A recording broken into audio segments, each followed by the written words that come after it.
Sir எவ்வளவு காலத்துக்கு கஷ்டப்பட போறோம்? 1000 வருஷமா கஷ்டப்படுவீங்க. கொஞ்ச நாள் கஷ்டப்பட்டு காப்பாத்துவீங்க. அப்புறம் எல்லாம் மாறி உங்களை திரும்பி வந்து உங்களை ஆசீர்வதிக்கும். நீங்க கஷ்டப்படலைங்க, காப்பாத்திக்கிட்டு இருக்கிறீங்க. இப்படி யோசிங்க. ஏங்க கஷ்டப்படுறேன், குடும்பத்தை கவனிக்க கஷ்டப்படுறேங்கிறீங்க. நான் அந்த குடும்பத்தை காப்பாத்தி கொண்டிருக்கிறேன். இறைவன் என் மூலம் அந்த குடும்பத்தை காப்பாத்தி கொண்டிருக்கிறான்.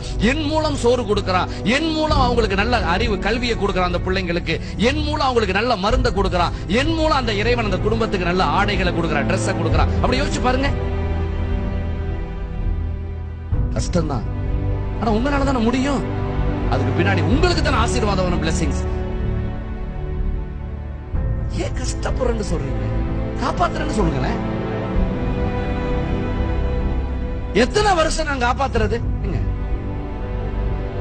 100 வருஷம் ஒரு குடும்பத்தை காப்பாத்துவீங்க?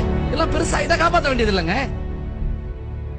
என்ற ஒருத்தர் கேட்டார், எங்க அம்மா அப்பா நான் தானே கவனிக்கிறேன், நான் தானே சோறு கொடுக்குறேன். எத்தனை வருஷம் சோறு கொடுக்கறது?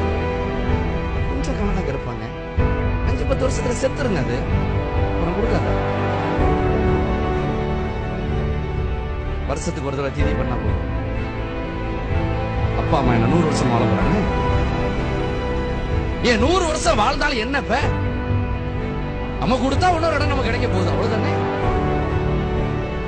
பொதுவா ஒரு திருக்குறள் ஒண்ணு வழக்கமா சொல்றது உண்டு, ரொம்ப நாளா சொல்றது, நல்லவங்க கஷ்டப்பட்டுக்கிட்டே இருக்கிறாங்க, கெட்டவங்க நல்லா இருக்கிற மாதிரி தெரியுது.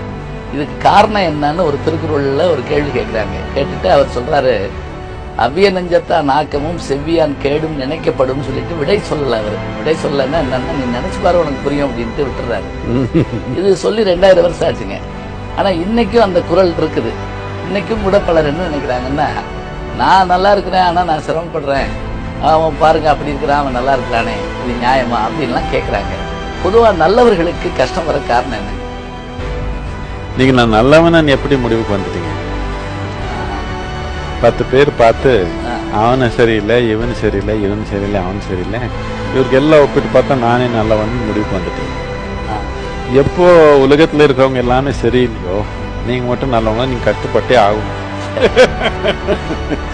நல்லவன் நினைக்கிறது நான் நல்லவன் நினைக்க கூடாது. 10 பேரு நான் நல்லவன் சொன்னா நல்லா இருக்கும். நானே நான் நல்லவன் நினைச்சா கஷ்டம் தான் வரும் எனக்கு.